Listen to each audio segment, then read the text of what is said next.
o conceito de ação como unidade de análise da atividade, baseado no Leontiev e nos estudos da Thalissina, estrutura e função da ação, relação entre ação e operações, a BOA, que é a base orientadora da ação, ações de execução, ações de controle, como organizar ações de leitura a partir do movimento de internalização de signos e material de intervenção.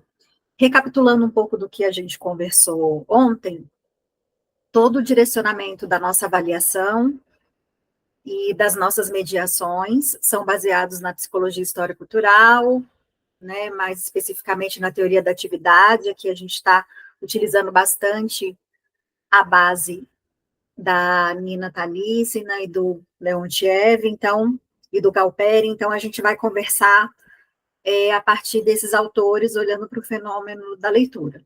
A ação é muito importante, ela é a unidade de análise da atividade, ela é o que a gente planeja quando a gente ensina e ela é o que a gente observa quando a gente avalia. Então, estou aqui falando da estrutura da ação, das funções que as ações diferentes podem ter, e aqui é uma outra forma de olhar para as ações, que é exatamente o que a Thalissina fala, que é a forma da ação, a forma que as ações diferentes podem assumir ao longo do processo de aprendizagem. Aqui a gente está caminhando por aquela lei geral de internalização de signos que o Vygotsky explica, né? Os signos, eles estão fora e eles são internalizados. Então, é de fora para dentro que a gente aprende.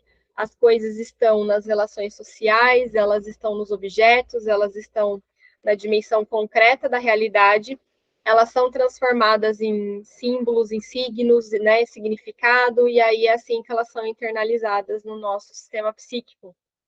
São transformadas em linguagem. Então, uma coisa muito importante, né, uma análise muito importante que o sistema Galperi-Thalissina traz é essa maneira de enxergar as ações de ensino. A gente pode planejar ações que são das mais externas, aí em vermelhinho, forma externa das ações, as mais internalizadas, em verde, passando por uma forma intermediária, que está em azul. A Thalissina acredita que é importante, quando a gente planeja o ensino, seguir uma sequência de ações. E a sequência tem que ser essa daí. As ações externas, elas são ações feitas com objetos, com modelos dos objetos. Elas mobilizam sensações, percepção, e elas são chamadas de ações materiais, quando a gente usa o objeto real, ou materializada, quando a gente não está com o objeto real, mas está com um representante também objetal, né, da coisa, do fenômeno ou do objeto, ou perceptiva, quando a gente usa sensações e percepção para poder realizar as ações. Elas começam aqui, então, aqui é o início, e aí, à medida que essas ações forem ficando mais e mais automatizadas, virando operações, a gente vai passando para a forma intermediária, que é a forma já é de linguagem, né? Os objetos vão se transformando em linguagem, e nessa forma intermediária que está em azul, a gente fala de linguagem externa, que é a oral e a escrita. Aqui é aquela coisa, né? Quando a leitura ainda não está totalmente internalizada e não é leitura mental, ela é a leitura em voz alta. A criança usa a voz alta para poder regular, controlar a própria leitura.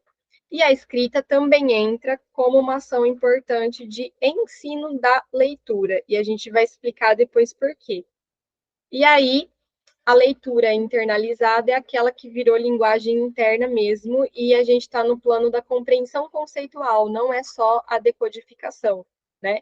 A leitura internalizada, ela foi internalizada da forma correta quando a decodificação está correta e eu consigo acessar a compreensão do texto. Quando ela está internalizada, quando a decodificação, né, foi internalizada de forma errada, e a compreensão também, então eu preciso fazer aquele movimento de pegar as operações internalizadas, trazer para a consciência, fazê-las virarem ações de novo, transformá-las para poder internalizá-las depois da forma correta. Então a gente vai considerar esse movimento aqui das ações quando a gente vai planejar o ensino. Isso aí é o que eu já falei, né? Na clínica vão aparecer casos de dificuldade de leitura, ou seja, estudantes que já passaram por essas etapas de ações e que automatizaram operações incorretas, porque trocam letras, suprimem sílabas, adivinham o fim da palavra ou pronunciam errado. Aí o que a gente vai fazer? Retornar às ações externas. Então a gente usa esse caminho do mais concreto para a linguagem externa, para a linguagem interna, para analisar e poder voltar, né? Internalizou do modo errado, vou para a linguagem oral ou vou para materializada.